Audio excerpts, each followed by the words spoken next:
Welcome to Edinburgh for the Global Grand Finals of ClimateLaunchpad 2018. I'm delighted to be joined by the founder of the event himself, Frans Nauta. Thank you very much for joining us. Thank you. It's a pleasure.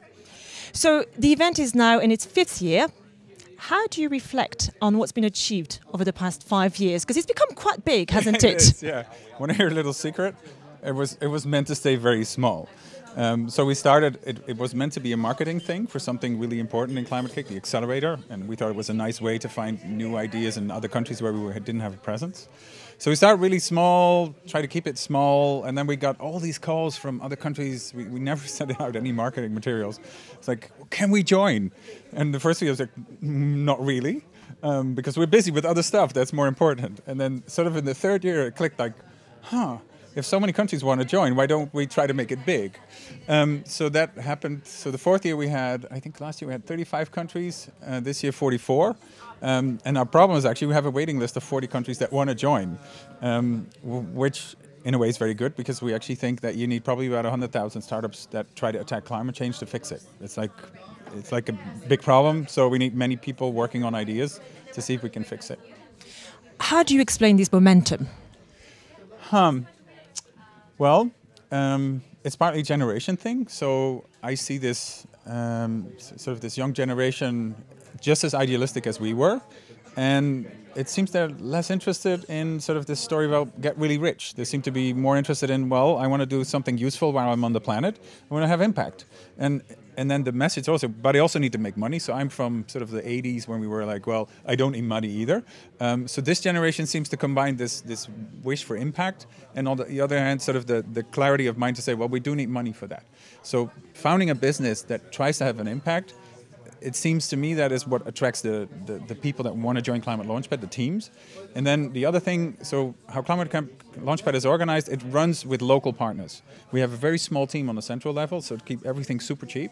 And then we have entrepreneurial organizers in every country that do the real work.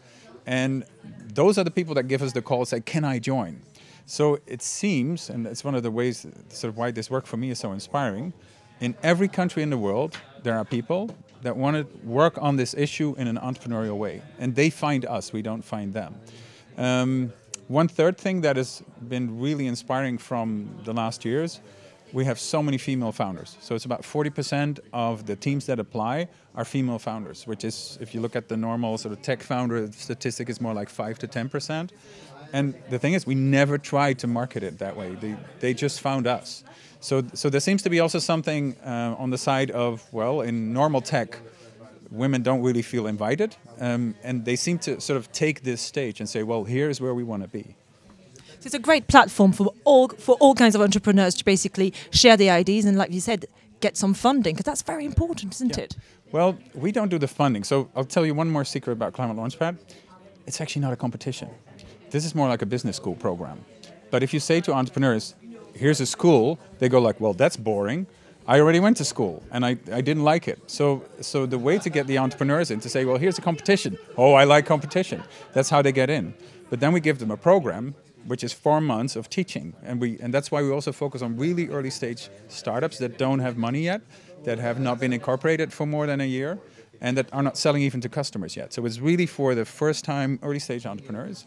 And what we give them is a training in 4 months to sort of prevent all the stupid mistakes that I made when I did my own startup, which was a non-profit, by the way, because I was idealistic and all the money stuff, you know? So that's the other side of this. We train people to prevent putting lots of efforts in something that can't fly by giving them tools on being smart how you start your startup. I think you've touched upon a very interesting aspect of the whole thing. You can make money and be good, right? Oh, totally. I mean, look at what Denmark did as a country. They in the 70s we had the energy crisis, and there were 3 places in the world that were like, well, maybe there's something in wind energy. It wasn't even about climate change in those days. It was not being energy dependent on oil from the Middle East. So the Netherlands had a program, Denmark had a program, and California. And California closed it the first, so in the late 70s they closed shop with subsidies. Then the Netherlands quit in the mid-80s in the crisis, and then the Danes were like, well, we keep doing this. And they very smartly, they bought all the companies that went broke in the Netherlands and California for all the technology, built a university. DTU in Denmark is the biggest research university in wind energy in the world. And then from there, they sort of were lucky that at one time the Germans decided we want to go green. So that was the late 80s. And then the Danes were the only ones that had really good functioning wind turbines, and they sold them to the Germans, basically. And of course, they sold them in their own country.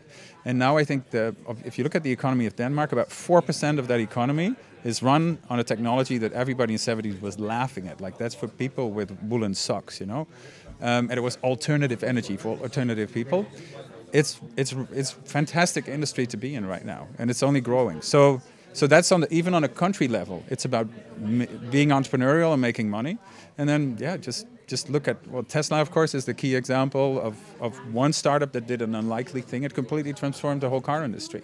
It took 20 years, of course, 15 years, which is super fast.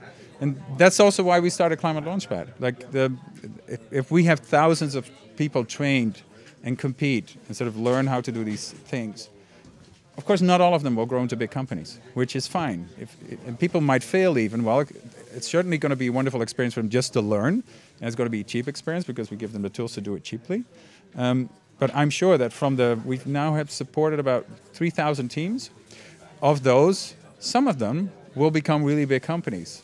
Not now. We're going for 4 years. This is the 5th edition. Companies need at least 10 years to get to a scale where you start seeing them when you're a consumer. But I have no doubt that from the huge alumni network that we have, there will be amazing companies that will have big impact on the planet. So one more thing, the last thing, possibly. Tomorrow is the global grand final. Yep. What does it take to be a winner? To be a winner in ClimateLaunchpad, first of all, you need to be an inspired individual that has an interesting idea. And then the other thing is that you have to be humble. So one of the misconceptions about startups is that it's about pitching and doing your brilliant thing on stage. The entrepreneurs that we find are most successful are the ones that are really good listeners. So they figure out what the customer really needs. So you have your idea, and then you don't go into your lab and work on it for 3 years and make it perfect. No, with your idea, you start talking to customers, so you get feedback, and then you figure out, oh, they actually need something very different from what I thought. About 2/3 of all the companies that start ClimateLaunchpad, at the end of the 4 months, have a different idea about their startup than when they got in. And it's simply by talking to customers. So 2 is really good listeners. 3rd, good team builders. So the Silicon Valley myth of the brilliant entrepreneur that does everything by themselves, that's not how this works. And it's sort of painful to see every time, like Steve Jobs and Elon Musk. Well, they take all the credit. And the media loves to make simple stories where one person takes the credit. And Hollywood wants to make movies where there's only one hero. But you create change by building a sort of a coalition of people that really wants to change something. So in order to be a leader, you need to be an inclusive person that can inspire a team. And then there's marketing, and of course, you need to be visible as well. But those 3 things, and then of course you need a little luck, because you're pitching to a jury, and those juries have opinions. They don't have hours to study your business plan. They can't look at your financials. There's so much information that's missing. So you need a little bit of sort of the magic of the day in order to win here. And that's why at the end we always say, well, maybe you didn't win. It doesn't mean you don't have a business. You just didn't convince the jury. Now, the jury is very, very smart people, but they're not your customers. So even if you didn't win, the real win is if you find paying customers. That's what this in the end is about. That's how you build a business. So everyone's a winner here at ClimateLaunchpad. That's what we try to do. Yep. Thank you very much, Frans. Thank you. My pleasure.